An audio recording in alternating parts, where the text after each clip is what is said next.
네, 여러분 반갑습니다. 우리 손 목사님께 행복감을 주고 있는 이다니엘 목사입니다. 이게 단상이 목사님 키에 맞춰서 짜여졌나 봐요. 제가 자존감이 굉장히 높아서 보통 키가 작다 생각 안 하는데 아래 보지 마세요. 네, 여러분 뭐 사이즈 조정 됐어요? 아니고 아니.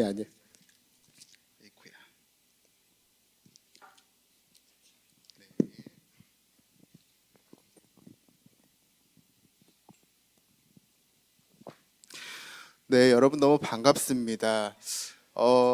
저는 어떤 특정 교회에서 담임 목회하고 있지는 않고 이 교회 저 교회 떠돌아다니면서 주일 설교를 하고 있는데 이렇게 젊은 분들이 많은 교회는 정말 오랜만인 것 같습니다.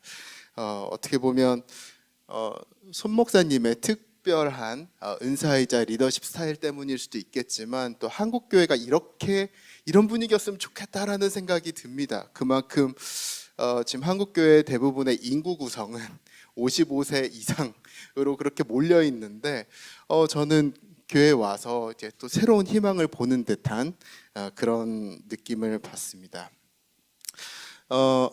저는 조금 전에 소개해 주셨듯이 IBA 인터내셔널 비즈니스 에즈 미션 얼라이언스의 사무총장입니다. 그래서 비즈니스 에즈 미션이라는 키워드를 가지고 국내외의 여러 리더들이 함께 얼라이언스 연합하고 있는데 그 리더들은 어떤 리더들이냐면 물론 목회자와 선교사들도 있지만 비즈니스 리더들의 비중이 가장 큽니다. 이 비즈니스 리더들은 대표들이고 기업의 중간 관리자들이고. 그래서 비즈니스 에즈 미션에 대해서 잠깐 설명드리자면 간단히 말씀드리자면 비즈니스 세계 속 선교적 삶. 비즈니스 세계 속 선교적 삶. 그래서 비즈니스와 미션이 에즈로 묶여 있습니다. 이 에즈는 어떤 에즈냐면 과정의 에즈입니다. 과정의 에즈. 비즈니스 세계를 살아갈 때 우리가 이 비즈니스의 과정을 통해서 선교를 이룬다라는 것인데 여러분 여기 젊은 분들 다 직장 생활 하시거나 아니면 뭐 기업을 운영하시거나 뭐 꼭 회사 다니시지 않으셔도 우리 다 비즈니스 세계에서 살고 있지 않습니까? 그런 것들을 떠올렸을 때 이 비즈니스 세계에서 과정을 통해서 선교를 한다는 것은 너무너무 어렵다라는 생각을 여러분 하실 수 있을 것입니다. 정말 그만큼 지금 우리가 살고 있는 이 시대는 돈의 논리가 너무나도 중요해졌고 과학기술이 우리의 삶을 압도하고 있고 대중문화에 휩쓸리기가 너무 쉬운 것이죠. 돈과 기술과 문화 이 가운데에서 우리가 크리스찬으로서 어떤 정체성을 가지고 또 어떤 라이프 스타일을 살아야 되느냐 특별히 라이프 스타일 정말 중요합니다. 연세대학교의 모종린 교수님이라고 골목 상권을 연구하시는 분인데 여러분 나중에 혹시 한번 모종린 교수님에 대해서 검색하시면 좋겠다라는 생각이 드는데 이분이 저와 이렇게 대담을 하면서 중요한 질문을 하셨습니다. 우리 크리스천들에게 라이프 스타일이라는 것이 있습니까? 라고 묻습니다. 크리스천들이 교회에 와서는 열심히 뜨겁게 예배드리고 또 봉사하고 아웃리치 가고 또 해외 가서 열심히 전도하고 하는데 이 건물교회 바깥에 나가면 그리고 교회 문화권을 벗어나면 우리만의 이 성도됨의 리더십과 성도됨의 성품과 성도됨의 라이프 스타일이 있는지를 묻는 것이죠. 연세대 교수님이 물어보시는 겁니다. 우리에게 과연 크리스찬으로서의 라이프 스타일이 있습니까? 그래서 저는 사실은 그것이 저희 IBA, 제가 속한 IBA의 지향점이기도 해서 지금 가장 관심 두고 외치고 있는 것은 라이프 스타일입니다. 우리가 이 비즈니스 세계 속에서 어떤 라이프 스타일을 살아가고 있는가를 에즈란 단어랑 묶어가지고 도전을 하고 있는 것이죠. 제가 가장 도전받았던 시간은 제가 직장 생활할 때, 그리고 제가 기업의 대표로 일할 때였습니다. 그것이 한 불과 5년 전인데, 제가 IBA 사무총장 되기 전까지만 해도 목사이지만 직장인으로서, 목사이지만 기업 대표로서 그렇게 한 8년을 살았습니다. 원래부터 그렇게 살았던 건 아니고, 지역교회 목사로서 꽤 오랜 시간을 보내다가 지역교회 목사로서 섬기면서 저 스스로 느낀 게, 나는 비즈니스 쪽이 굉장히 부르심에, 체질에 잘 맞네. 왜 그런 생각을 했는지 잘 모르겠지만, 목회보다는 시장 한복판으로 나가는 것이 더 좋겠다라는 생각이 들어서, 어떤 순간 제가 한 30대 초중반에 이 목사로서의 정규적인 그런 그 진로를 딱 끊어버리고 기업에 취업하게 됩니다. 나는 시장 한복판이 잘 맞아 하고 취업을 했는데, 여러분 잘 알다시피 일터라는 환경이 굉장히 거칠죠. 너무너무 힘들죠. 특별히 저는 뭐 20대 초반에 취업한 게 아니라 30대 초중반에 꽤 나이가 든 상태에서 취업하다 보니까 더 적응하는데 힘들었습니다. 단순히 일 가지고 힘들었다기보다는 저 스스로를 가장 괴롭게 했던 건 뭐냐면, 제 안에 있었던, 숨어 있었던 성속 이원론, 그러니까 성과 속을 나누고 있었던 이 은밀한 습관. 무엇이 거룩한가? 무엇이 속된가? 그래서 저 지역교회 목사였을 땐 잘 몰랐는데, 목사를 성직자로 나누고 있더라고요. 그리고 일요일을 주일로 이야기하더라고요. 그리고 11조 하나님께 드리면 나머지는 뭐 어떻게 해도 상관없는. 그리고 예배 드리는 그 터를 성전이라고 부르고 있더라고요. 이것이 틀렸다라고 이야기하는 것이 아닙니다. 맞는데, 특정한 사람, 특정한 장소, 특정한 시간에 거룩한 거를 붙이고 나니까, 그럼 나머지는 뭐야? 라는 그 질문이 있는 것이죠. 그래서 목사로서 지역교회 건물, 예배 건물 안에서 그렇게 사역하다가 시장 한복판에 딱 나가보니까 이 딜레마가 엄청나게 컸습니다. 여러분에게는 별로 그 딜레마 없을 것 같아요. 워낙 세상 속에서 살아가시던 분들이니까. 근데 저는 이제 충격적인 것입니다. 나는 목사인데, 거룩한 사람인데 돈을 이렇게 만져야 된다니, 사업을 통해서 막 영리를 추구하면서 공격적으로 뻗어나가야 된다, 이게 다 죄책감이 드는 거예요. 그거 적응하는데 한 3년 걸렸던 것 같습니다. 근데 제가 느꼈던 한 가지는, 그러니까 세 가지를 느꼈는데, 첫 번째 느꼈던 건 뭐냐면, 우리 성도님들이 진짜 고생하시는구나. 이렇게 여러분 고개를 정말 세게 흔드신, 목사로서 정말 우리 성도님들이 이렇게 고생하는 줄 몰랐습니다. 내 삶을 유지하기 위해서. 그리고 주중에 수요일, 금요일 그 한 번 내지는 매일 새벽 교회 나오는 것이 너무너무 힘들더라고요. 너무 동의를 해주시니 민망하네요. 네, 그냥 진짜 새벽부터 출근해서 밤 늦게까지 그렇게 일터에서 일하는데, 또 그렇게 교회 나와가지고 이렇게 하는 게 저한테 있어서 너무 도전이었습니다. 월급 조금 올랐는데 11조를 그만큼 더 해야 될 때 이 갈등. 목사로서 당연할 것 같은데 안 당연한 거예요, 이게. 이 성도님들의 이 헌신과 충심이 엄청나구나, 그걸 느꼈고, 두 번째 느꼈던 건 뭐냐면, 이거는 굉장히 특별했던 경험인데, 제가 직장 생활을 하고 3년 지날 때까지만 해도 그냥 거의 정말 하루하루가 혼돈이었고 딜레마였던 것 같습니다. 난 도대체 여기서 뭐 하고 있는 거지? 하루하루 보면은, 내 업무를 보면은, 나는 사역을 위해 부름받았는데, 선교를 위해 헌신했다라고 하는데 도대체 여기서 뭐 하고 있는 거지? 그런 건조하고 삭막한 하루하루가 계속되는 거예요. 근데 그런 가운데에서 그 시간이 지나고 한 3년 4년 딱 되고 나니까 주변에 있는 사람들이 한두 명씩 저를 찾아오기 시작합니다. 그러니까 저희 회사가 너무 큰 회사는 아니고 너무 작지도 않은 프랜차이즈 회사였거든요. 프랜차이즈 회사였는데, 제가 이렇게 기업의 완전 말단은 아니지만 그 직장인으로 이렇게 사는 가운데 이제 빠른 속도로 그래도 승진을 했던 것 같아요. 근데 이제 중간중간에 사람들이 찾아오기 시작하는데, 이 팀장님, 내가 당신을 유심히 보니까 당신의 삶 가운데 뭔가 특별한 원리가 있는 것 같습니다. 그리고 인터넷을 검색해 보니까 당신이 강의한 내용이 있는데 기독교에 관련된 거라 그러더라고요. 그래서 그러면서 당신이 믿는 기독교와 당신의 삶의 원리에 대해서 좀 알고 싶습니다라고 이야기하는 거예요. 그것이 제가 팀장일 때도 일어났고 총무일 때도 일어났고 기업 대표일 때도 일어나는 거예요. 그래서 제가 우선 느꼈던 건 뭐냐면, 내가 기업 일터 현장에서 나쁜 놈으로 보이진 않는구나. 그러니까 가끔 이런 분들이 또 이런 분들이 오셔서 말씀하셨어요.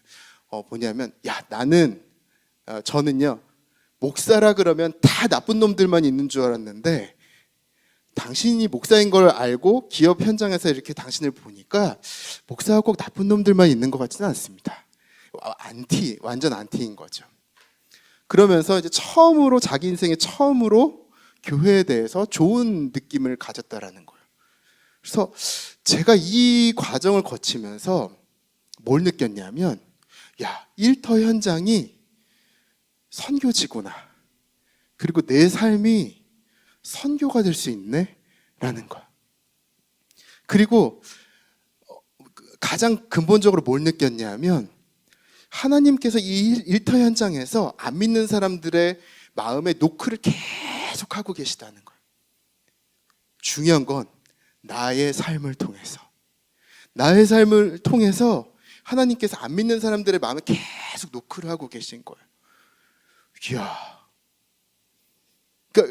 그러면서 아까 성소기원론 말씀드렸는데, 시장 한복판에서 하나님이 일하고 계시는구나. 그리고 이 시장 일터 한복판에서 하나님께서 일하기를 원하시는구나. 누굴 통해서? 나를 통해서. 그래서 저는 그 전까지만 해도 선교라는 단어를 하면 무조건 해외 나가서 안 믿는 타문화권에 있는 사람들에게 직접적으로 예수 믿으세요 하고 복음을 전하는 그것만 선교인 줄 알았어요. 근데 여러분의 일터 이미 안 믿는 사람들 너무 많잖아요.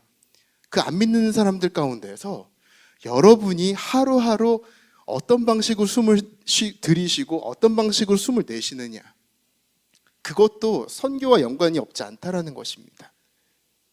저는 선교라고 하면 뭔가 내가 복음을 전했을 때 사람들이 막 뒤집혀지고 막 은사가 나타나고 막 건물이 올라가고 그런 것만 생각을 했어요.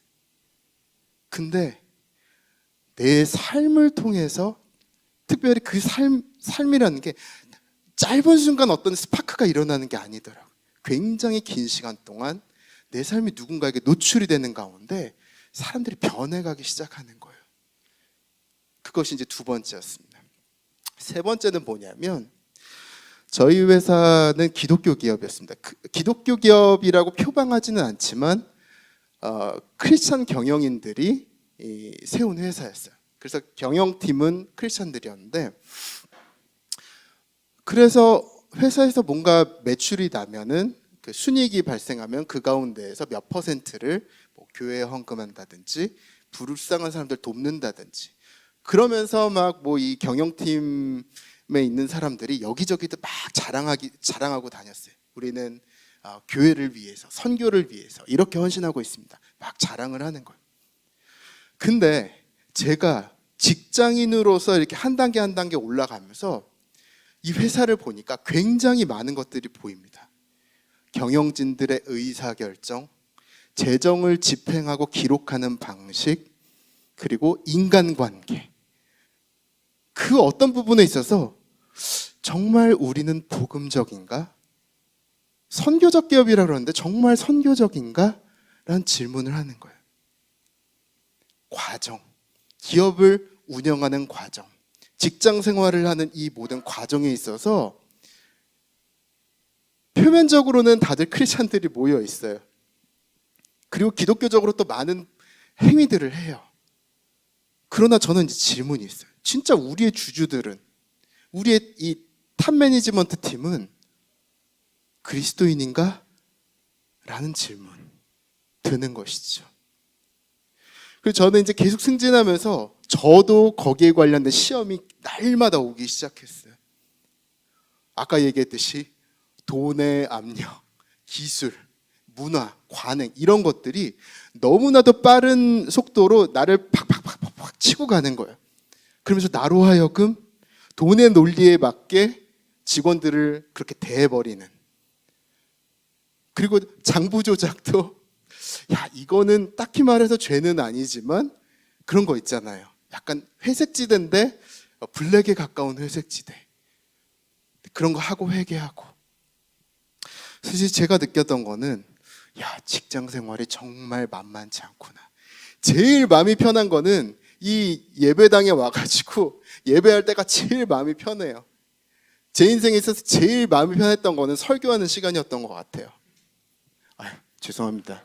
그렇다고 폄하하는 건 아니지만 동종업계에 있는 사람으로서 네, 이게 우리 성도님들이 시장 한복판에서 크리스찬으로서의 정체성을 제대로 발현하기 시작할 때 이게 너무너무 힘든 일이구나라는 것을 깨닫기 시작합니다. 과정, 내가 속한 그 일터에서 나는 어떤 과정의 가치를 창출하고 있는가. 저는 여러분이 그 부분을 한번 생각해 보면 좋을 것 같다는 생각이 듭니다. 네, 저의 직장 생활 이야기였고, 저는 어디든지 강의를 할 때마다 똑같은 질문 하나를 던지는데, 우리 PPT 한 컷만, 우리 큰 글씨, 우리 굵은 글씨만 한번 읽어볼까요? 다시 시작. 예수가 답이라면 무엇이 문제인가? 어디 가나 이 질문으로 도전을 드립니다. 이 문장은 제가 신대원 다닐 때 어느 과목의 기말고사 문제였습니다. 한 학기 동안 이 신학에 관련된 많은 것들을 배웠는데 교수님이 시험 문제를 내는데 그 배웠던 것들에 대해서 내는 게 아니라 이 한 줄 낸 거예요. 갑자기 이게 뭐지? 다들 시험지 보면서 멍하게 이렇게 벙쪄 있는 거예요. 근데 이제 학생들이 이 문장을 쭉 보면서 교수님의 출제 의도를 알기 시작하는 거예요. 뭐냐면 교수님 묻는 거죠. 니네들 거의 대부분이 교회 아주 오래 다닌 애들이지. 모태신앙 되게 많지. 그리고 교회에서 살아가는 게 너무 당연한 아이들이지. 친구들이지. 그래서 너희들이 평생 들어왔던 메시지가 예수가 답이라는 거야. 너희들이 앞으로 설교할 메시지의 주제도 예수가 답이라는 거야. 근데 뭐가 문제인지 아냐? 특히 이 교회 건물교회 문만 딱 열어젖히면 너무나도 많은 문제들이 있는 거예요. 신대원생들이 이 그 취지를 알고는 이제 자기 나름대로의 뭔가 서술을 하기 시작하는 거죠.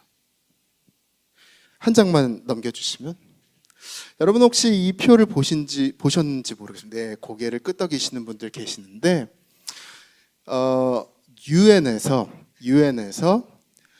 이 전 세계의 모든 나라들이 공통으로 겪고 있는 17가지의 이슈가 무엇일까를 이 작은 알록달록한 표 안에 다 모아놨습니다. 그래서 이 안에는 빈곤, 기아, 교육의 질, 이제 여러 가지 문제도 있지만 지속 가능한 도시를 어떻게 이룰 것인가, 땅 아래 생물, 땅 위의 생물, 그리고 기후 변화, 그리고 평화와 정의의 문제, 이런 것들 17가지 안에 잘 요약을 해놨습니다. 그래서 아마 젊은 분들이라서 아시겠지만 지금 그 성수동에 가면 청년들이 창업할 때 이 표를 펴놓고 나는 이 세상의 아픔을 두고 어떤 비즈니스 활동을 할 것인가를 막 고민하기 시작합니다. 대기업들도 마찬가지예요. 대기업들도 우리가 그동안 오랜 시간 기업 활동을 해왔는데 혹시 여기에서 위반되거나 걸리는 것이 있는가를 막 고민하고, 하청업체들한테 니네들 이거 걸리는 거 있어? 계속 요구를 하는 것이죠. 크리스천들도 저는 여기서 교훈을 얻어야 된다고 생각합니다. 아까 말씀드렸듯이 예수가 답이라면 무엇이 문제인가?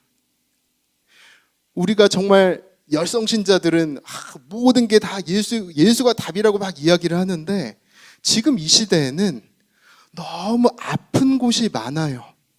너무 필요한 게 많아요.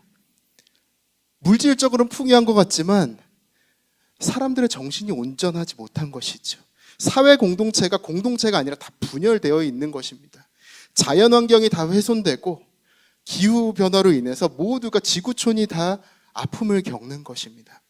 그런 가운데서 우리는 크리스천으로서 이 표를 보고 무엇을 느낄 것인가 같이 생각해야 하는 것입니다. 특별히 저는 이 표를 보면서 한 가지 단어, 오늘 그 메시지 제목에도 나와 있지만 한 단어가 떠오릅니다. 청지기.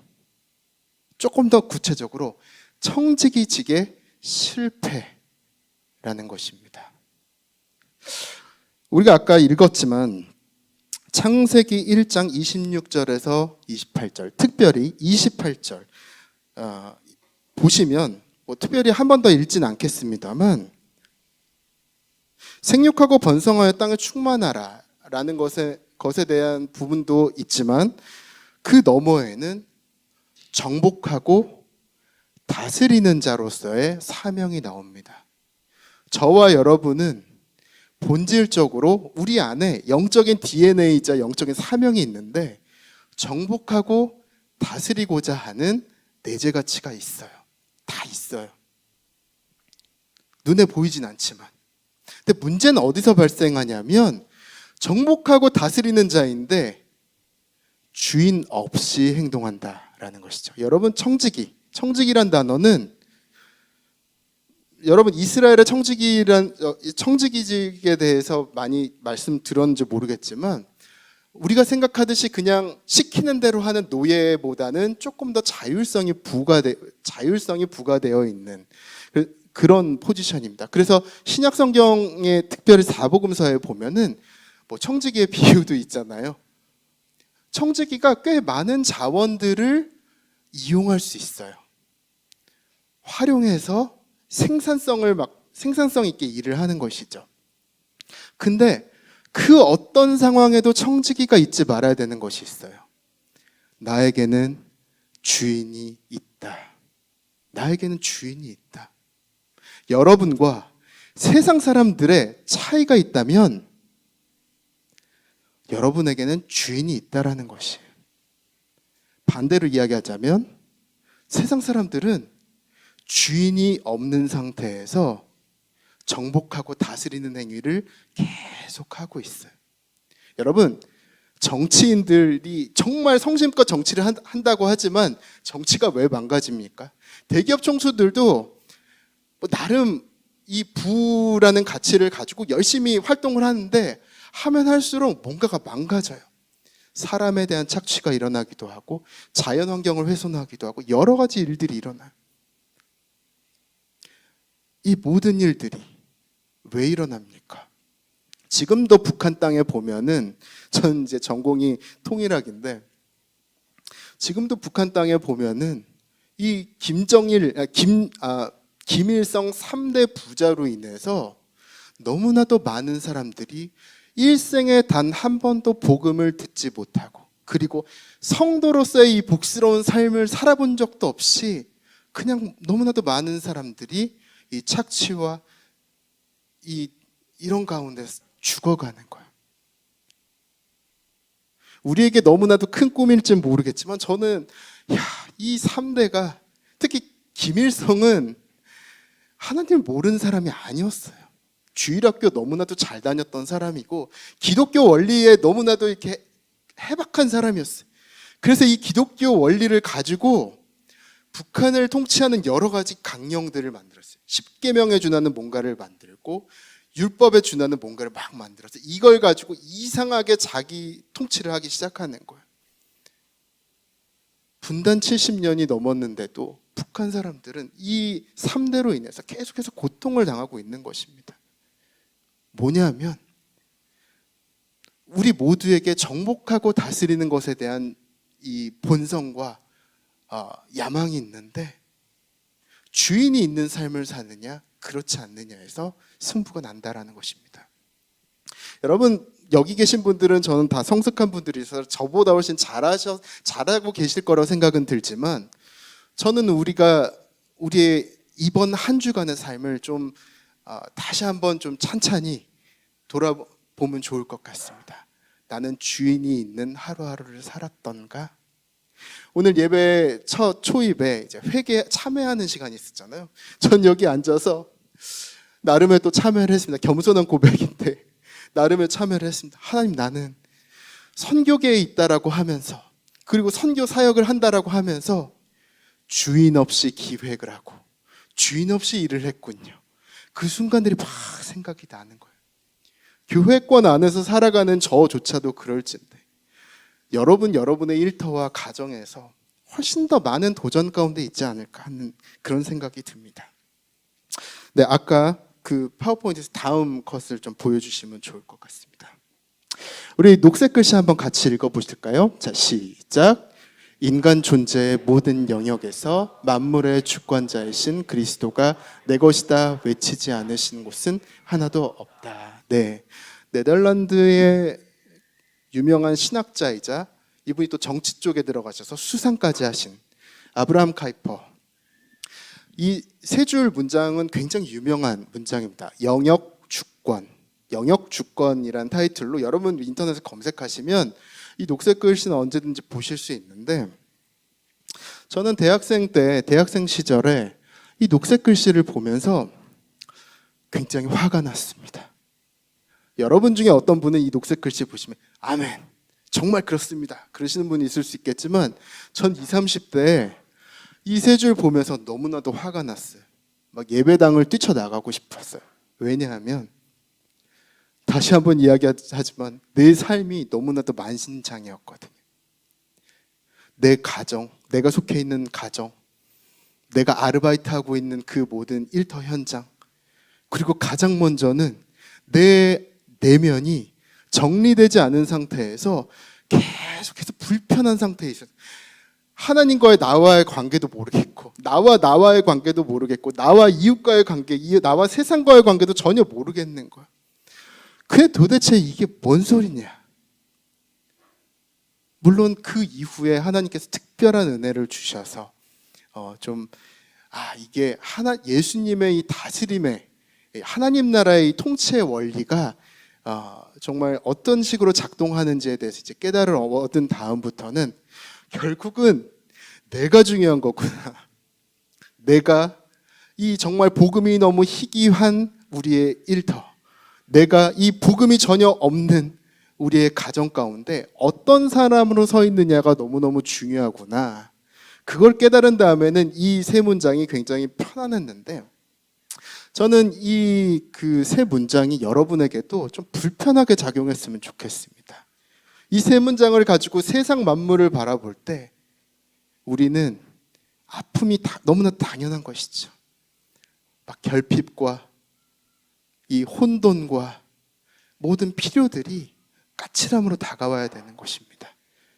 나아가서는 내가 그 가운데에 들어가서 어떤 역할을 할 것인가, 그걸 생각해야 되는 것입니다. 저는 제 일상에서 제 평생에 가장 잊지 못하는 경험을 한 적이 있는데 그것은 저희 가정에서 일어난 일입니다. 저는 그 대학생 때까지 이 아버지와의 관계가 정말 안 좋았습니다. 저는 그 중고등학교 때 그 목사가 되기로 결심을 했고 아버지는 평생을 반기독교로 안티크리스천으로 살아왔던 분인데 중고등학생 때부터 이 강이 막 부딪히는 것이죠. 집에서. 특별히 저는 아버지가 너무나도 미웠습니다. 아버지를 계속해서 적대했습니다.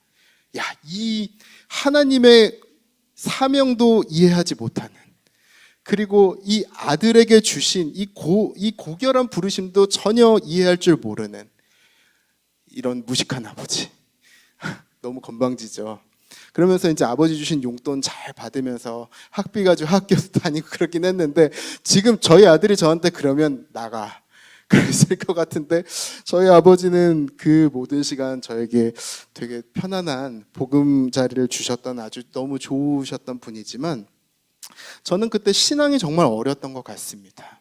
그러면서 아버지와 계속해서 반목하고 싸우고, 그러면서 뭐 어떤 때는 교회 행사에 열심이고 또 선교 여행 갔다 왔다는 이유로 집에서 쫓겨나기도 하고, 그 모든 것들을 다 나는 복음으로 인해서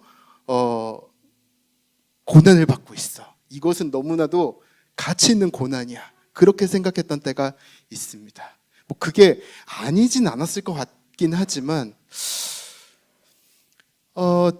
제가 대학교 한 3학년, 4학년 정도 됐을 때 어느 날, 그때도 대학부 수련회에서 너무나도 뜨겁게 기도하고 큰 은혜를 이렇게 받고 집으로 오던 길이었습니다. 집으로 올 때 저는 직감할 수 있었습니다.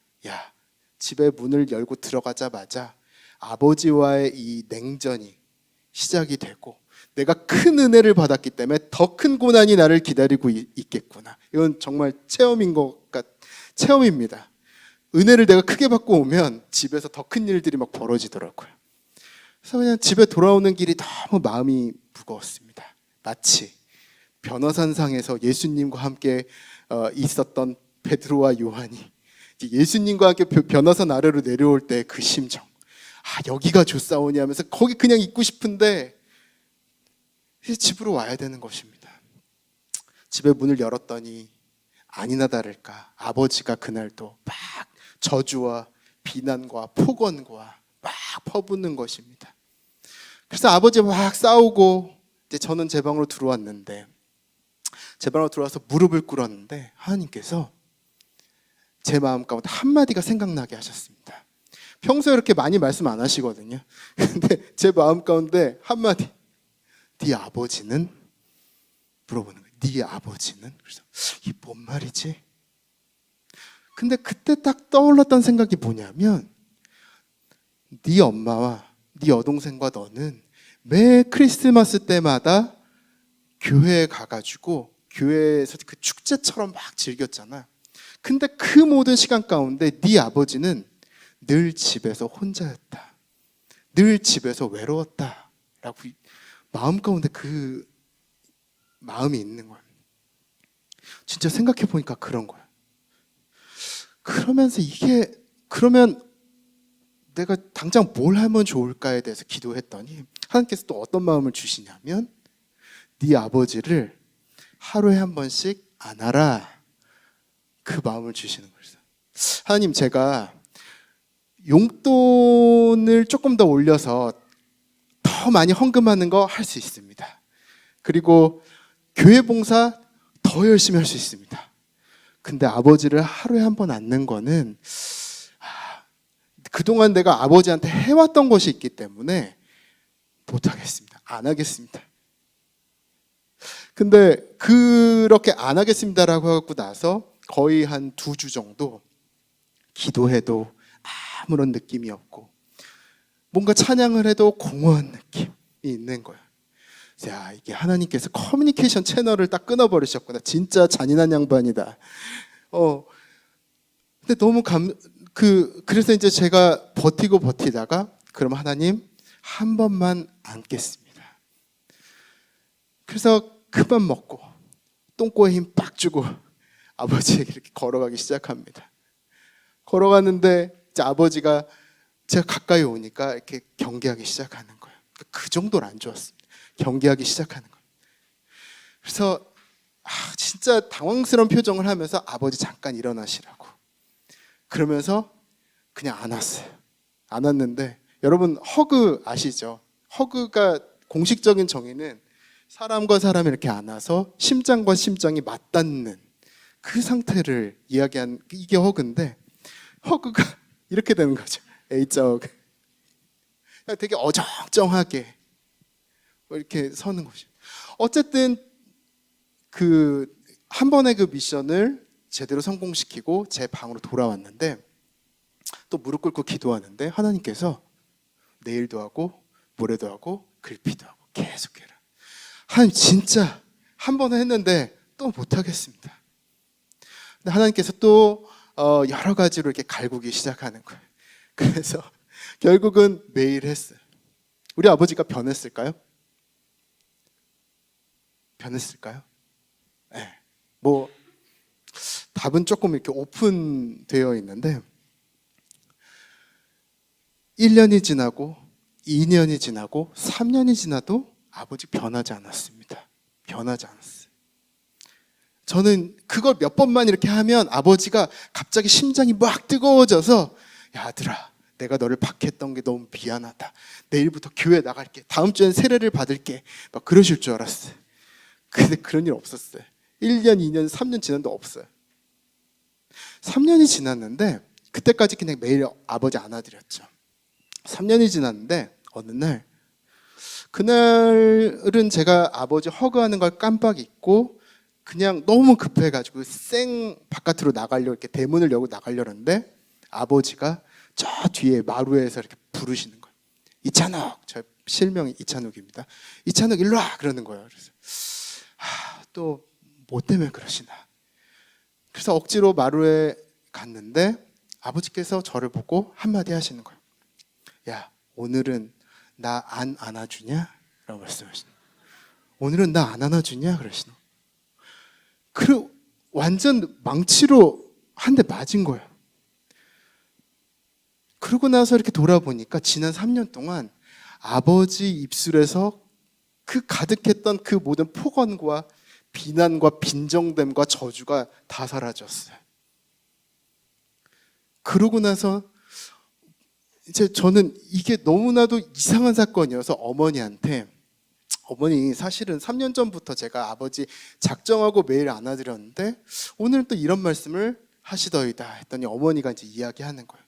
야, 사실은 네 아빠가 7살 때 할아버지로부터 이렇게 죽임을 당할 뻔했다. 그러니까 요즘에도 뉴스에 그런 거 있잖아요. 집안이 너무너무 힘들어서 부모가 동반자살할 뿐만 아니라 이제 자녀까지 이제 저희 할아버지 할머니가 그런 상황이었던 거예요. 너무너무 찢어지게 가난하고 전망이 보이지 않으니까 그냥 우리 아이들 데리고 같이 죽자. 근데 결과적으로 살인 미수가 됐어요.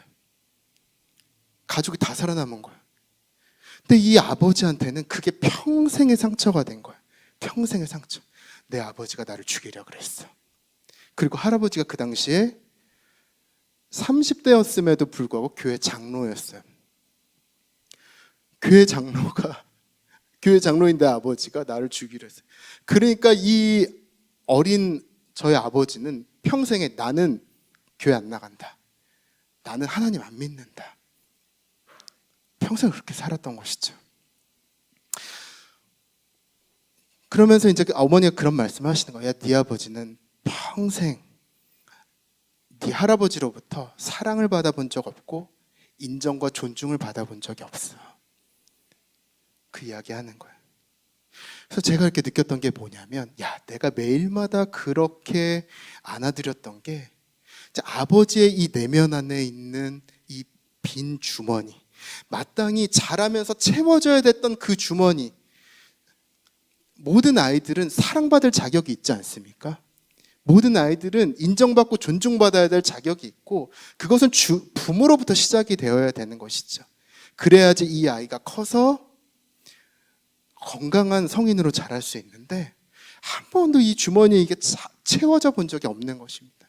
근데 그 아들이 어느 날부터 와가지고 맨날 안아주는 거예요. 어머니한테 이 얘기를 듣는데 너무 마음이 뭉클하더라고요.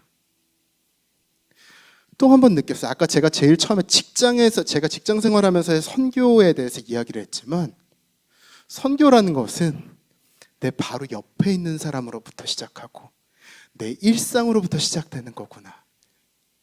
그리고 나는 내가 기도할 때 옆 사람이 바뀌기를 늘 기도했던 것 같아. 주님, 저 무지한 저 사람 바뀌게 해주세요. 나를 못 살게 구는 저 사람 바뀌게 해주세요. 근데 선교라는 게 보니까 내가 변해야 되는 거였어요. 내가 변하니까 아버지도 변하고, 내가 변하니까 온 집안이 바뀌는 거예요. 저희 아버지가 3년 전에 그렇게 말씀하시고 꽤 오랜 시간 교회를 가끔 나가셨는데 이제 얼마 전에 돌아가셨거든요. 돌아가시기 직전에 예수님 영접하시고 세례 받으시고 그렇게 돌아가셨습니다. 그래서 저는 다시 한번 선교란, 우리는 그냥 굉장히 단편적으로 생각하는 것이죠.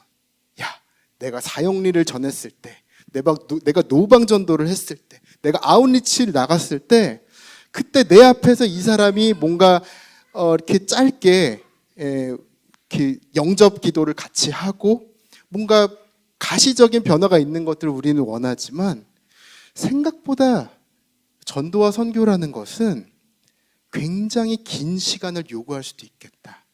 제가 기업에서 겪었던 3년, 4년 동안 진짜 아무 일도 안 일어났어요. 근데 중요한 건 뭐였어요? 안 믿는 사람들이 전부 다 나를 보고 있었다. 안 믿는 사람. 처음에는 야, 저거 이상하게 행동해서 보니까 예수쟁이더라. 저 꼴통시키. 막 그렇게 했을지 모르겠지만 3, 4년이라는 그 시간을 계속 지켜보는 가운데 자기도 이해할 수 없는 말과 행동인데 이 사람은 정말 찐이다, 진심이다 하는 게 막 느껴지면서 도대체 저게 뭐지 하면서 베드로 서신에 나오듯이 소망에 관한 이유를 나한테 막 물어보기 시작하는 거예요. 어떻게 그렇게 살 수가 있어요? 그렇게 살면 하루가 어때요? 이걸 물어보는 거예요. 저는 그 직장 생활하면서 대부분의 시간을 제가 크리스찬임을 밝힌 적이 없습니다. 목사였음에도 불구하고 거의 이야기 안 했어요. 아시겠지만 직장에서 크리스찬이라고 밝히는 거는 굉장히 많은 대가 지불이 필요한 것이죠. 뭐냐면 내가 크리스찬이라고 말할 때 상대방이 나한테 필요 이상의 기대감을 가질 수 있어요. 그리고 그 기대감에 충족하지 않았을 때, 예를 들자면 상대방의 그 기대감을 어그러져뜨렸을 때 더 큰 실망감, 특히 기독교와 교회에 대한 실망감으로 표출될 수 있기 때문에 나는 기독교인이라고 말하지 말자. 대신에 기독교인으로서 살자. 크리스찬으로서 살자. 내가 말하는 것과 사는 것은 다른 것이죠. 물론 여러분의 경우는 다를 수 있습니다. 사람마다 다른 것 같아요. 내가 크리스찬이라는 거 편하게 이야기할 수 있는 직장이 있다라고 한다면 저처럼 그보다는 그냥 내가 삶을 통해서 보여주는 게 다를 수 있는 그런 상황들이 있는 것이죠. 저는 이제 주로 청년들에게 비즈니스 선교에 대해서 강의할 때 이렇게 이야기합니다. 교회 소그룹 열심히 나오는 거 너무 좋고, 주일학교 봉사하는 거 너무 좋고, 찬양팀 봉사하는 거 너무 좋고, 아웃리치 나가는 거 너무 중요한데 이 교회 공동체에 쏟을 에너지 가운데에서 많은 부분을 너희 일터에 옆에 있는 사람들에게 쏟으면 좋겠다. 특별히 제가 이런 강의를 많이 하는 것을 아시는 어떤 크리스천 CEO께서 저에게 그런 부탁을 하시는 거예요. 목사님, 좀 강의하실 때 크리스천 청년들이 직장 내 옆에 있는 사람한테 커피 한 잔 사라고 이야기 좀 해달라고. 뭐냐면 젊은 크리스찬들이 그냥 이제 건물교회, 교회 공동체에 너무나도 많은 에너지와 관심이 가 있다 보니까 자기 옆에 있는 사람들 챙기는 것에 너무 소홀한 모습을 보이는 것이죠.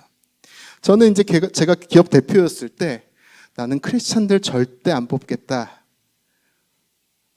다짐했던 계기가 있었는데, 뭐냐면 우리 회사는 지금 지속 가능을 위해서 모두가 피말리게 하루하루 사투하고 있는데 교회 다니는 이 몇몇 친구들이 금요 예배 간다고, 그리고 아웃리치 간다고 이 중요한 시즌에 그냥 가버리는 거예요. 목사고 아니고 상관없이 기업인으로서 너무 야속함이 느껴지는 것이죠. 나아가서 이 주변에 있는 안 믿는 크리스천들이 얘네들 보고 무슨 생각이 들까? 그래서 제가 양해를 구했어요. 내가 목사이고 아니고를 떠나서 내가 미안하다.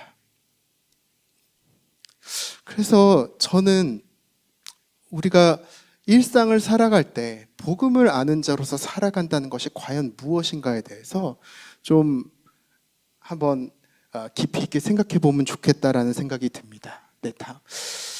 세계 신학자들 그리고 세계 선교사들, 목회자들이 2010년에 다 같이 모여서 지금 이 시대 우리의 선교는 어떠해야 되는가에 대해서 문장으로 정리해 놓은 것이 있습니다. 여기에는 선교의 정의와 범위와 그리고 우리가 이 시대에 살아가야 될 사명에 대해서 이야기를 하는데 같이 한번 좀 읽어보면 좋을 것 같습니다.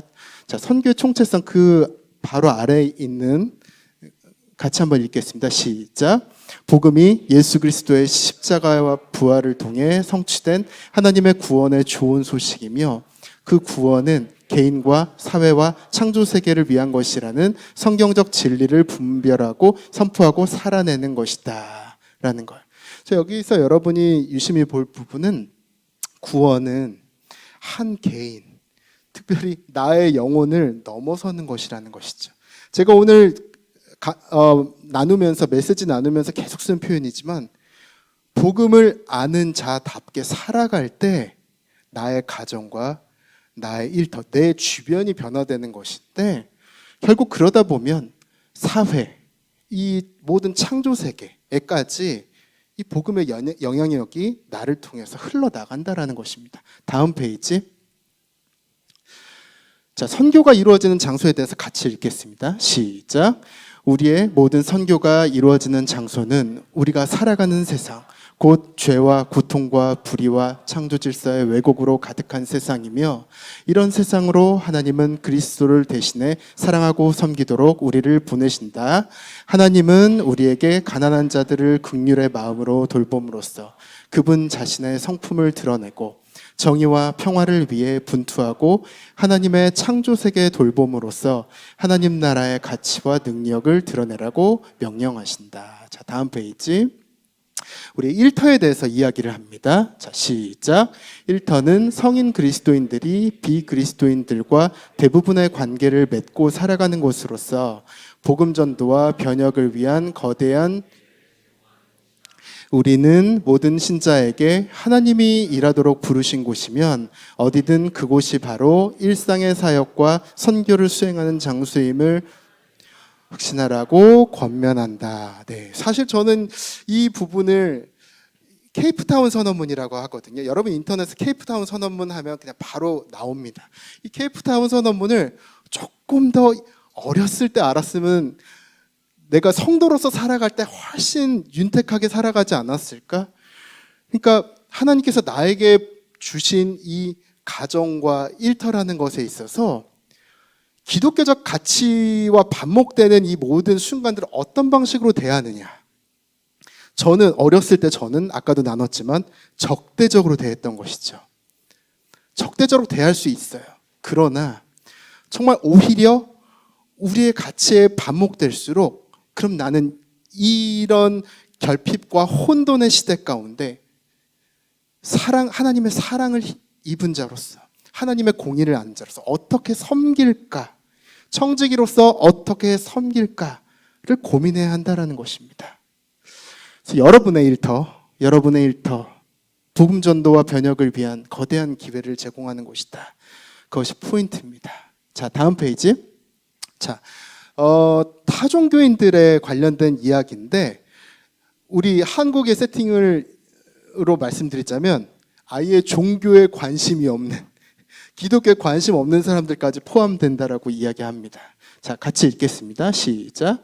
타종교인들은 하나님의 형상으로 창조되었으며 하나님이 사랑하시는 사람들이고 그들의 죄를 위해 그리스도께서 죽으셨다. 우리는 그들의 이웃이 됨으로써 그리스도의 가르침에 순종하고자 한다.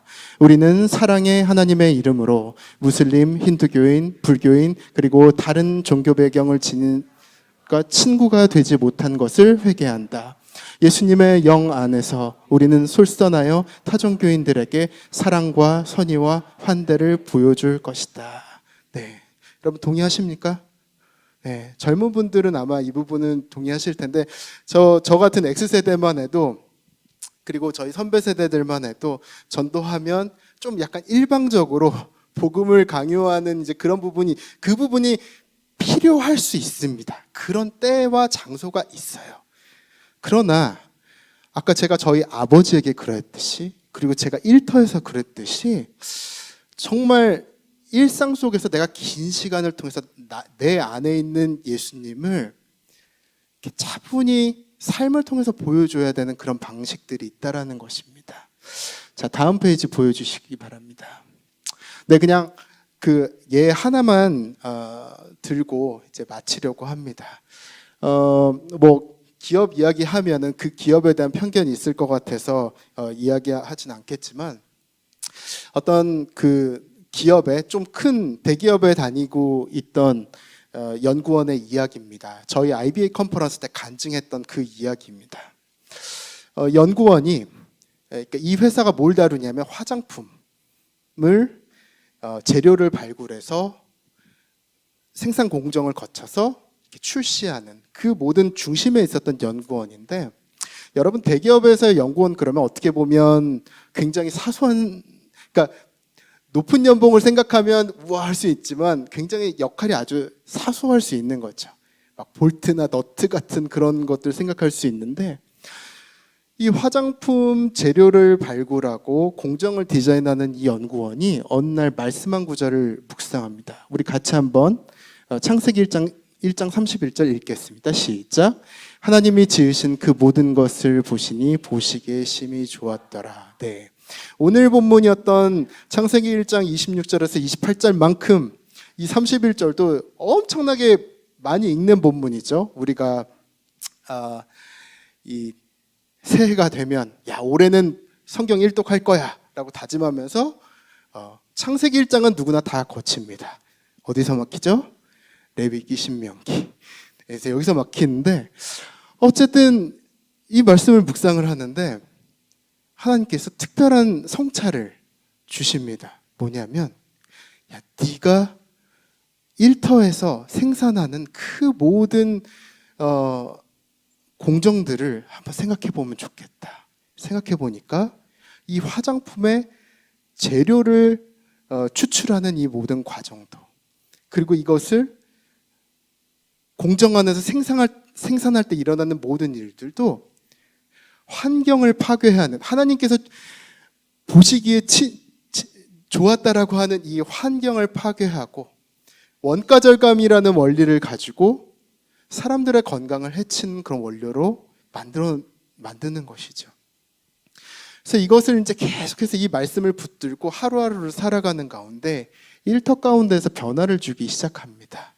물론 자기 직장에 가서 야 내가 말씀을 묵상했는데 하나님께서 이런 영감을 주셨어. 자 우린 다 사회적 가치로 친환경으로 그렇게 얘기하면 세상 사람 다 이상하게 보겠죠. 그러지 않고 한 명 한 명 설득하기 시작합니다. 정말 진짜 우리가 추구해야 될 사회적 가치와 환경적 변화에 대해서 이야기를 하는데 그러니까 굉장히 긴 이야기입니다. 많은 저항 부딪혔지만 이 연구원의 말이 결국은 이 대기업의 정책으로 만들어져서 하나의 사업 트랙이 만들어지고 이니스프리, 프리메라리가 이제 하나의 어떤 제품 라인을 통해서 이 말씀을 기초로 된 그 화장품들이 계속해서 생산되는 것입니다. 저는 단순히 정말 대기업 다니는 한 사람이 열심히 예수 믿었더니 이 사람이 성공하고 승진하고 잘됐다 그걸 이야기하려고 하는 것이 아닙니다.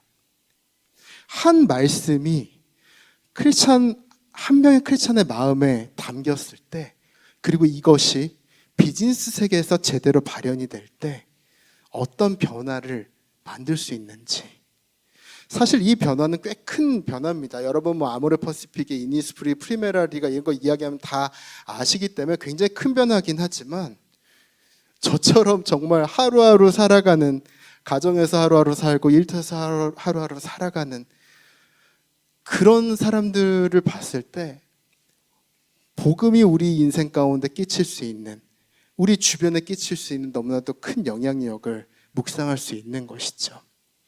저는 그래서 여러분이 정말 이미 말씀 묵상 너무 잘하고 계시고 또 기도도 깊이 하시고 그럴 거라 또 생각이 들지만, 특별히 이번 주 메시지의 강조점은 여러분의 일상입니다. 일상 가운데 복음을 아는 자로서, 청지기로서 내가 묵상한, 내가 아는 이것들을 어떻게 발현시킬 것인가에 대해서 고민해 보시면 좋겠다라는 생각이 듭니다. 과격하게 하지 않으셔도 됩니다. 그냥 내가 하루하루 어떤 노력을, 하나님 안에서 어떤 노력을 할 것인가, 그런 것들을 오늘 이후에 소그룹 할 때 좀 나누시면 좋겠다라는 생각이 듭니다. 기도하겠습니다.